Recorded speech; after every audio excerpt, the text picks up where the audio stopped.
Hello everyone, my name is Raman and welcome to Seeram Malhotra classes. अभी आप और मैं डिस्कस करें अकाउंटेंसी के बारे में सेबी ग्रेड ए एग्जाम के लिए।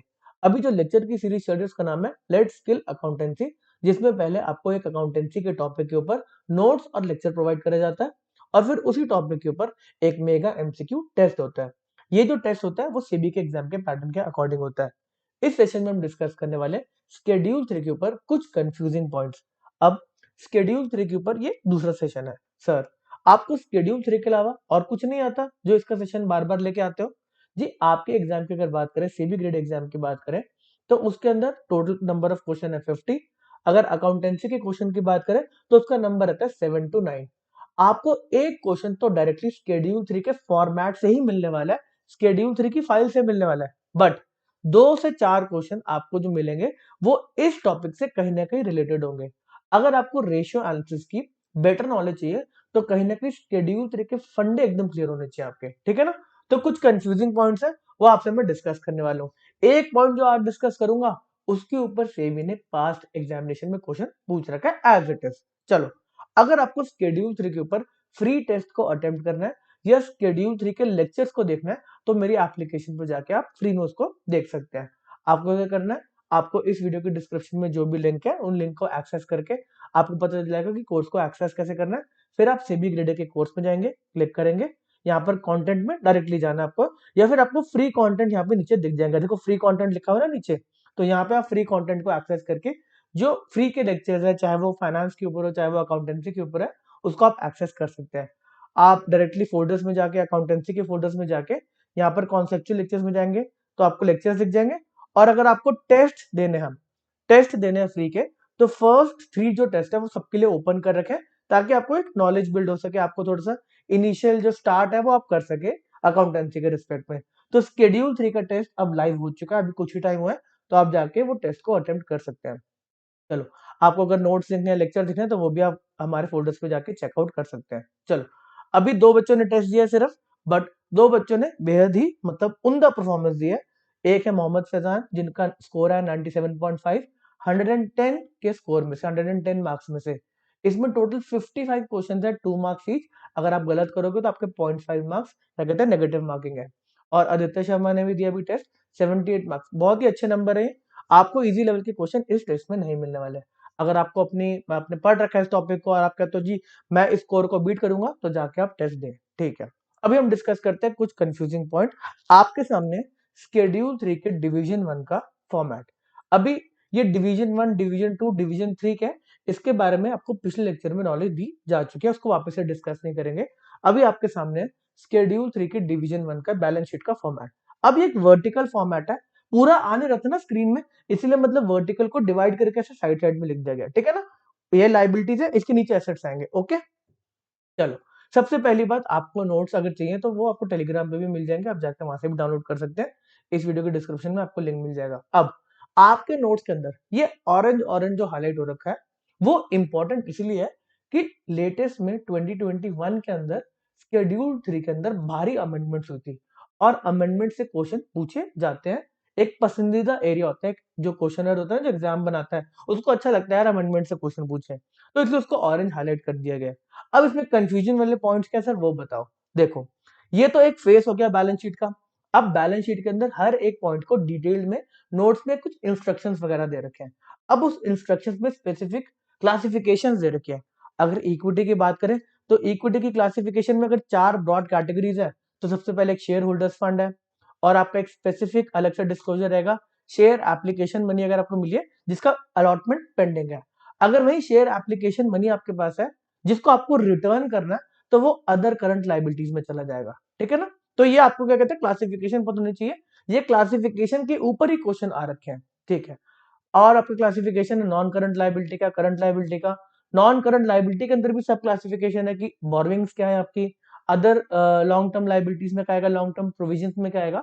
अब इसके हम डिटेल्स में जा रहे हैं कि डिटेल्स में क्या क्या बातों में कुछ कंफ्यूजन है, कुछ कंफ्यूजन या कुछ गलत भी हो सकता है। चलो देखते हैं। अब ये जो नोट्स आपके सामने है, ये आपके शेड्यूल 3 के फॉर्मेट में ही इंस्ट्रक्शन दे रखे हैं कि आपको क्लासिफिकेशन किस टाइप से करना है।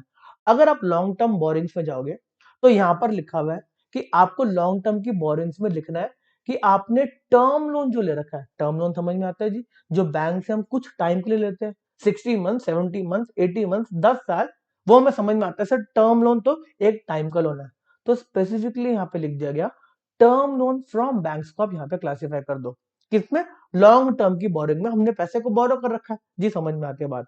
अच्छा, अगर बात करेंगे शॉर्ट टर्म बोरिंग्स में, तो यहां पर अब ये लेकर आया है current maturities of long term debt को।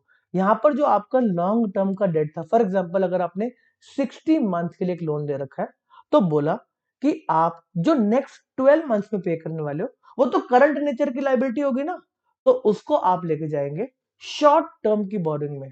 इस 60 मंथ को आप डिवाइड करेंगे 12 मंथ्स के अंदर।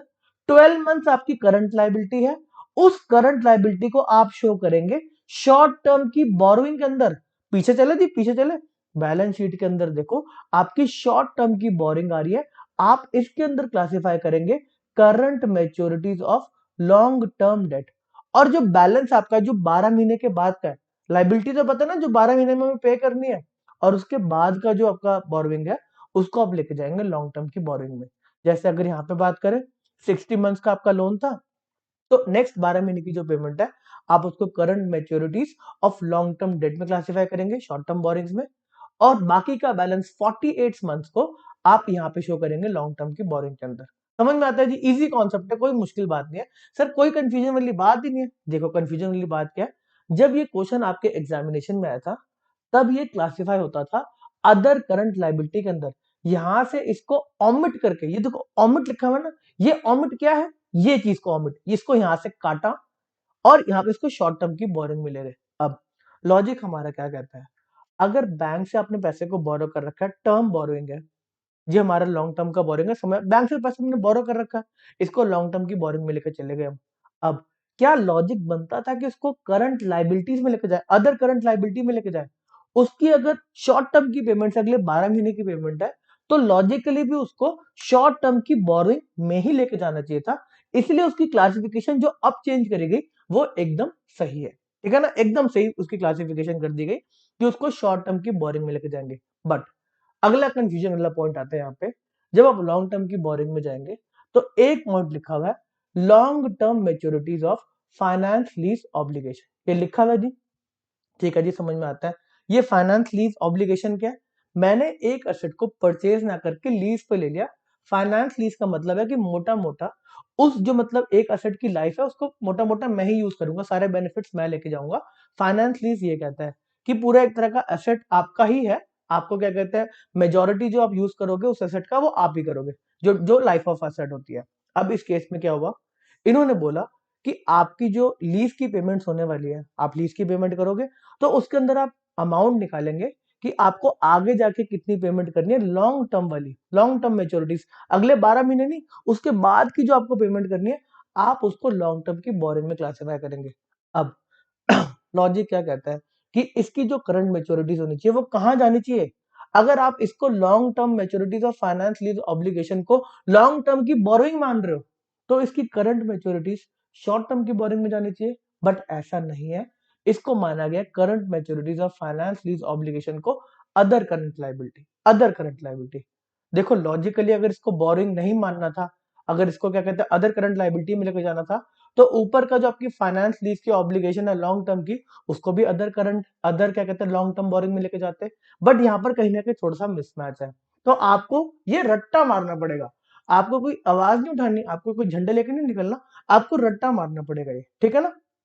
चलो, इस बात को सर हमने रट्टा मार लिया, क्या और कोई बात है, और ये देखो ये क्वेश्चन एग्जाम में आ चुका है इसलिए इंपॉर्टेंट है। चलो आगे बढ़ते हैं, अगली क्या हमें डाउट आ रहा है, देखो long term loans and advances की अगर बात करेंगे, आप पैसा दे रहे हो, आपका असेट है, आपको पैसा मिलने वाला है, तो यहाँ पर जब भी आप सिक्योरिटी डिपॉजिट्स की पेमेंट करते हो, सिक्योरिटी डिपॉजिट्स मतलब आपने कोई इलेक्ट्रिसिटी का कनेक्शन लिया, आपने कोई पानी का कनेक्शन लिया, या फिर आप कुछ ऐसा कॉन्ट्रैक्ट वगैरह करो जिसमें आपसे कहते हैं भाई आप सिक्योरिटी रखवा दो, तो मैंने अगर किसी को कोई पैसा दिया जी, ये पैसा एक कॉन्ट्रैक्ट के एग्जीक्यूशन के लिए जो भी करा हुआ, बट ये पैसा मेरे को इस टेन्योर के बाद वापस मिल जाएगा। जब मैं कनेक्शन कटवाऊंगा तो सिक्योरिटी डिपॉजिट ले लूंगा ना, अगर इलेक्ट्रिसिटी का कनेक्शन है फिर कोई गवर्नमेंट की सर्विसेज है उसके अंदर मैंने कोई पैसा दे रखा है, तो वो पैसा मेरे को कभी ना कभी वापस मिल जाएगा। तो उसको long term loans and advance में पहले दिखाया जाता था कि हमने किसी को लोन या एडवांस दे रखा है। क्या एक्चुअल में ये लोन है? मैंने किसी को लोन थोड़ा दिया है। ये तो कॉन्ट्रैक्ट के मतलब फॉर्म का पार्ट था कि अगर आपको इस कॉन्ट्रैक्ट को एग्जीक्यूट करना है तो कुछ पैसे को डिपॉजिट रखना पड़ेगा। मैंने किसी को लोन नहीं दिया, मैंने किसी को कोई एडवांस नहीं दिया, डिपॉजिट जमा कराया काम करने के लिए। तो इसको करेक्टली क्लासिफाई करके वापस मतलब कहां पे डाला गया? Long term loans and advance से हटाया गया और इसको रखा गया अदर नॉन करंट असेट से। अदर नॉन करंट असेट तो है मेरा, बट लोन और एडवांस के नेचर का नहीं है, तो इसको हम कहां पे डाल देंगे? Other non current asset. अच्छा, इसको नॉन करंट असेट क्यों बोला गया? क्योंकि जनरली जो भी सिक्योरिटी डिपॉजिट दिए जाते हैं वो 12 महीने के बाद ही रिलाइज होते हैं, ठीक है ना। अगर ऐसा कोई सिक्योरिटी डिपॉजिट है जो 12 महीने के अंदर अंदर रिलाइज हो जाएगा तो उसको हम कहां क्लासिफाई करेंगे? Other current assets. लॉजिकल है, अदर करंट असेट्स में उसको क्लासिफाई कर देंगे। अब एक और बात आती है, इस बात को आप लेके जाएंगे अपना क्या कहते हैं उस साइड पे कि आपको सिक्योरिटी डिपॉजिट्स मिले। अगर आप सिक्योरिटी डिपॉजिट रिसीव करते हैं तो वो कहां पे क्लासिफाई होने चाहिए? अब हम जाते हैं जी वापस क्या कहते हैं लॉन्ग टर्म बोरोइंग की तरफ। यहां पर एक वर्ड लिखा हुआ है लॉन्ग टर्म की बोरोइंग के अंदर, डिपॉजिट्स। ये डिपॉजिट्स ये डिपॉजिट्स नहीं ये सिक्योरिटी डिपॉजिट्स की बात नहीं कर रहा, ये नॉर्मल डिपॉजिट्स की बात कर रहा है। नॉर्मल डिपॉजिट्स मतलब जो लोन की फॉर्म में होते हैं, जो कंपनी डिपॉजिट्स लेते हैं लोन की फॉर्म में, वो यहाँ पे क्लासिफाई होंगे। अगर हमारी कंपनी ने किसी से सिक्योरिटी डिपॉजिट रखवाया है तो वो लॉजिकली कहां पे जाना चाहिए?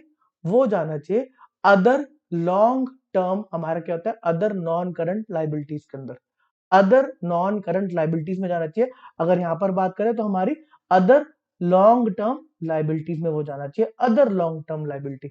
नॉन करंट लाइबिलिटी के अंदर अदर लॉन्ग टर्म लाइबिलिटीज में उसको क्लासिफाई करना चाहिए।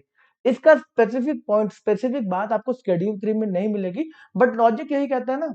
अगर हम किसी को पेमेंट कर रहे हैं, सिक्योरिटी डिपॉजिट का पैसा दे रहे हैं, तो उसको हम दिखा रहे हैं अदर नॉन करंट एसेट्स के अंदर, ठीक है जी। वहीं अगर बात करें, अगर हमें मिल रहा है और हम उसको बाद में देंगे, पैसा रिटर्न करेंगे, हमें सिक्योरिटी डिपॉजिट मिला है, तो उसको दिखाएंगे हम अदर लॉन्ग टर्म की लाइबिलिटीज के अंदर। ये कुछ कंफ्यूजिंग पॉइंट्स है, आई होप आपको इसमें क्लैरिटी मिल जाएगी। और काफी ज्यादा इसके अंदर क्या कहते हैं अमेंडमेंट्स ही है।